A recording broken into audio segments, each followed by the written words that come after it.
Yep. So hi, I'm TomTom. I am running for sports officer. I'm current captain of the men's first basketball team. I'm also chairman of that club. I'm also treasurer in the sports exec. Okay, brilliant. So you're here doing some interview with the hockey club. Our first question to you is going to be, what would you like to achieve as VP Sport over the next year? There are so many things that I want to achieve. I mean, I've been going around all sports clubs and speaking to loads of different people, and there's so many things that need to be done. Some more achievable than others.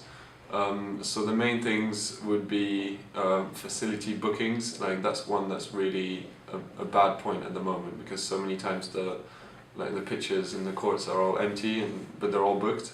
So that's something that definitely should be addressed. Yeah, okay, sounds good. So what ways would you look to improve the sporting experience for the general student body? Well, creating sporting opportunities for everyone. I think at the moment all the mainstream sports are quite popular, and the 330 Club has really addressed that really well.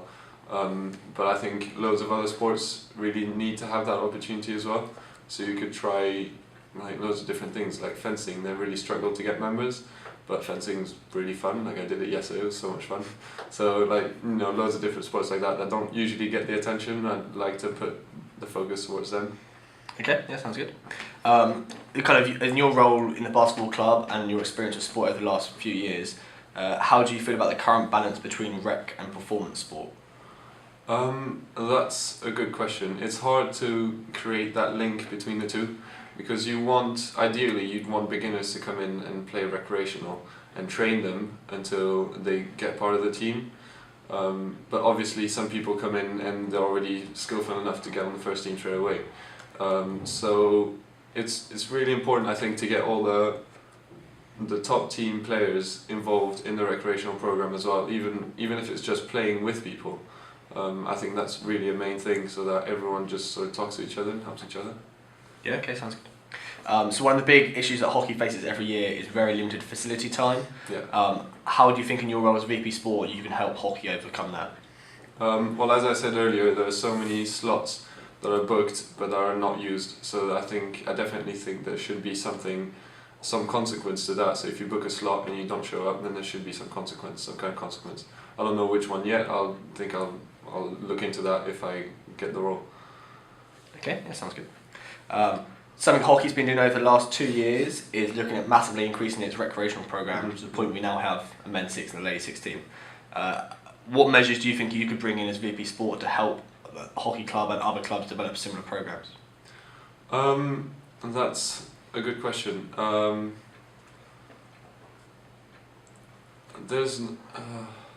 think it'd be more speaking to the committees and getting the committees to talk to each other as well. That's one thing we started doing this year with the subgroups in the Sports Association. Clubs actually spoke to each other and shared good practice. So I think if everyone sort of shared that, see, hockey right now you've got a really good recreational side.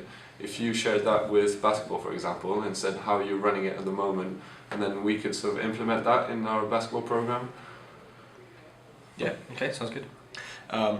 So another thing the hockey club has done this year is put a lot of money into its coaching system, specifically for the men's twos and the women's twos. Now, this is something we want to continue, but how do you see sport in general at Bath and developing the offer we give to performance athletes? So you're talking about outside coaches? Or yeah, so the paid coaches that come in. Paid coaches that come in. Yeah, I mean, everyone really wants to encourage student coaches. I think personally that qualifications aren't done early enough, so that student coaches when they come in, or freshers when they come in, I think they should have the opportunity straight away to say, right, even if you don't want to play, do you want to become a coach? And then you get that qualification in the first semester, you can already apply it in your second semester. And in some sports it takes a whole year to get a qualification, so then you do that in your first year and then you can already coach in your second year. I think the problem at the moment is that freshers aren't involved in that at all, and that they come in their second year, they think, oh, I might want to coach, and then it takes a while to get their qualification, and then they go on placement, they come back their final year, they don't have the time, so we don't have enough student coaches. So I think saving money on outside coaches, doing this with the student coaches would save money on outside coaches, which means you can have better coaches for the performance squads, I think. Yeah, okay, sounds good. Something we've been working on in the hockey club is getting a good atmosphere on a Wednesday afternoon, specifically down the Astro pitches and making sure there's lots of people to support. How would you like to improve this for the rest of the SA, and what do you think as VP Sport you could do? I think personally we're getting better at social media and at speaking to people and communicating what we've done. But that's the problem, we're communicating what we've done. See, every Wednesday or whenever this newsletter comes out, I find out that the weekend before some people did incredibly in some tournament and I didn't even know these people were at that tournament. I think we should advertise what is going to happen rather than what has happened. Obviously a bit of both, we have to find a balance between both. When a big game comes up, so like men's fourth, we're about to win the league undefeated, and that wasn't in the newsletter or anywhere else, so I think things like this should be publicised. Yeah, okay, that sounds good. From your experience of working with the SA at the moment, what do you think the current areas of weakness are? Definitely in the minority sports. See, like for example, in my subgroup I had life-saving, and they're really struggling with members, and it's a really sort of strange sport, but they're really struggling with support from the SA because they've only got one committee member pretty much. Same with Sub Aqua, they've only got just one committee member, and that person has to do the entire work themselves. I think there should be more support from the exec and from SU Sport in general to them to get more members and more people interested. Yeah, sure. So obviously you've worked with John quite a lot this year. Yeah. Where do you think he succeeded and failed, and kind of what would you take into the next year with that? I think he had a really tough job this year because he had to step into Clemo's shoes, and Clemo did a hell of a job. I think considering his illness in the first semester, he's done well to get back and to really like stick with the club. So he's had the one-to-ones with all the clubs. That was really good. He's really good at emailing, I found personally. I used to send emails to the ex-VP Sports and they just never replied. He's been really good at that.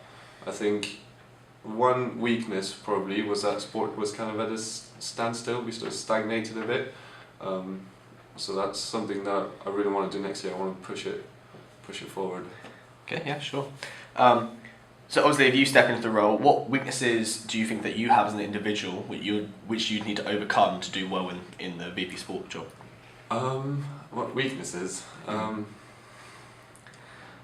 that's a good question. I think because I think my problem is that I've been involved with basketball my whole life. I've always played basketball, never played another sport. I've coached basketball. I've been chairman of the basketball club, so I think that's my problem. But I think I've overcome that by getting on the exec this year. And this year my subgroup consisted of mountaineering, canoeing, life-saving and Sub Aqua, clubs that are completely different to basketball, and I learned a lot from them. And this week going around all sports clubs and going around the hockey social as well, it's just, I'm learning more and more, so it's good. Yeah, sure. Okay. So just now to look at a few points in your manifesto. Yeah. Something you've said is you'd like to have fun sport for all and obviously get more and more people involved, but there's such a strain on facility time at the moment. How do you really think you'll manage this, apart from kind of looking at bookings which aren't being used? How can you really develop a system where this works? It's really utilising the training sessions that we already have and make sure we maximise the facility space that we've got. So say a lower end team could train with a recreational side, so you can invite some recreational members. It doesn't have to be open to everyone, but you can invite some people like that and try to really fill the sessions for every sport. Yeah, sounds good.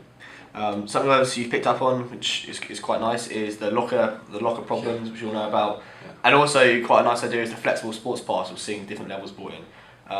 All great ideas, but how do you think you're going to overcome issues with the STV not wanting to bring these in, who in the past have been very difficult to deal with? Yeah, they are difficult to deal with. I haven't dealt with them that much, but I think that they're really, about these lockers, they're really taking advantage of students, because you come in, if you live off campus, you come in, you've got your laptop in your bag, you've got everything, and they're just forcing you to pay 20p every time you want to do sport, and that's just not right. When you pay £100 sports pass and you pay well, the new guys coming in £9,000 a year, so I don't think that's right.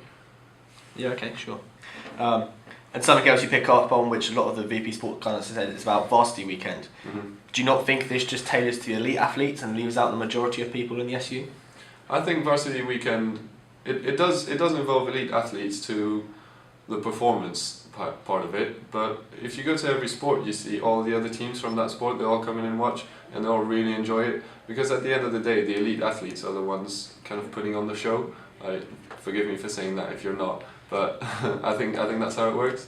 And just having that one day when it's all focused on all the first teams, and you see all the best people of sport at Bath, I think that's just a great way to celebrate how good we are, really. Yeah, sure, sounds good. Okay, so now just anything else you'd like to tell us or the hockey club? Really enjoyed the social on Wednesday. I think it's amazing that you guys are all together as a club and not in separate teams, which you see a lot in different clubs. I think the hockey club's doing great at the moment, but I'm really looking forward to hearing more from you guys. So from anyone part of the hockey club to tell me how I can improve it, because that's really the main thing that I'm doing. I'm trying to get as many feedback as possible to what I could